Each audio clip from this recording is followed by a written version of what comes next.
Hi there, guys. Today is the 7th of October. It's the 1 year anniversary of the attack that took place um, from Gaza to Israel. And I need to do a video as well. I know that a lot of other people have made their videos, but you know, it's a testament of how everyone feels about this whole situation. So I feel like I should do this video. So I'm doing one now. And what can I say other than when you keep 76 years of complete control over someone's life, you drive them from their homes, you genocide them, you basically force them to move from where they were and where they're supposed to be, where they've got keys to houses and homes still, and this is 76 odd years later, to properties that they own. They're not allowed to go back to it. Every single day is a day of humiliation. Every single day is a day of punishment.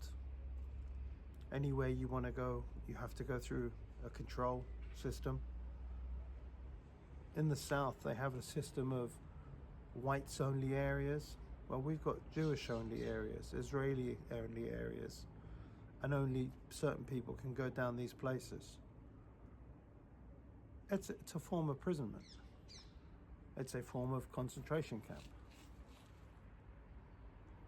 People from Gaza who broke out on the 7th of October and did what they did can be looked at as prisoners of war. And prisoners of war have a duty to get out, escape, and make a nuisance of themselves.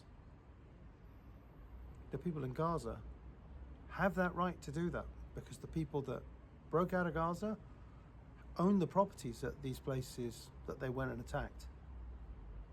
Now, I'm a great peacenik and I don't believe in deaths, whether they're Israelis or Palestinians. I don't like anyone to die. But I can't turn around and say that the people in Gaza don't have a right to kill those people that are oppressing them. To the soldiers that they attacked and killed, I don't have any problem with that because that's what happened. I do have a problem with women and children and kibbutzes and whatever else. They shouldn't have been killed. I don't know if they were killed.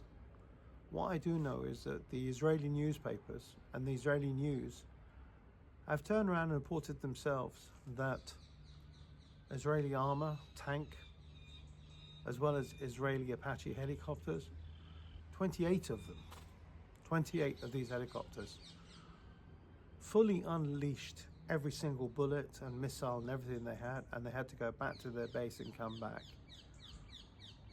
They killed hundreds of their own people, and yet they turn around and blame everything on Hamas, everything on the Palestinians, even though they know and there's videos that show them doing what they do, which is murdering their own people because they've got something called the Hannibal Doctrine. I don't think I need to explain to the people that will watch this to understand what the Hannibal Doctrine is. But literally it is, in the simplest forms, it was something that was put in place when Israeli soldiers were getting taken hostage by Lebanese, fighters. They would rather kill their own soldiers so that they don't have to pay the price of that person staying alive and being brought back to Israel. They did exactly the same thing to pretty much most of those kids that were at the event that took place. Some people did die in a firefight between Israeli soldiers and security services and the people who were coming out of that area. So there's no denying that that happened. But a lot of people were killed by Israel itself because they did not want to have hostages. They don't want to have hostages. If they wanted hostages, they'd have called a ceasefire by now. They actually killed 3 of their own who were waving white flags at them. That's the attitude of these people. So what you have to understand is this, okay? The 7th of October was not the start of anything. The 7th of October has been exacted and enacted on Palestinian lives 500 times over in the last 70 odd years. Maybe more. I'm just saying that number, but I know it's a lot more than that. A man with his son behind him getting shot to pieces, doing nothing, trying to hide and not get shot. People getting driven over, people getting taken out with a bullet in the head. And when the Palestinians in 2018 did the Great March of Return, which was to do nothing other than walk up to the fence, yeah, they were getting shot by snipers who were having a good laugh while they're doing it. So they're not allowed to do anything other than stay in a concentration camp where they're controlling the calorific content that goes into Gaza, the prison, yeah?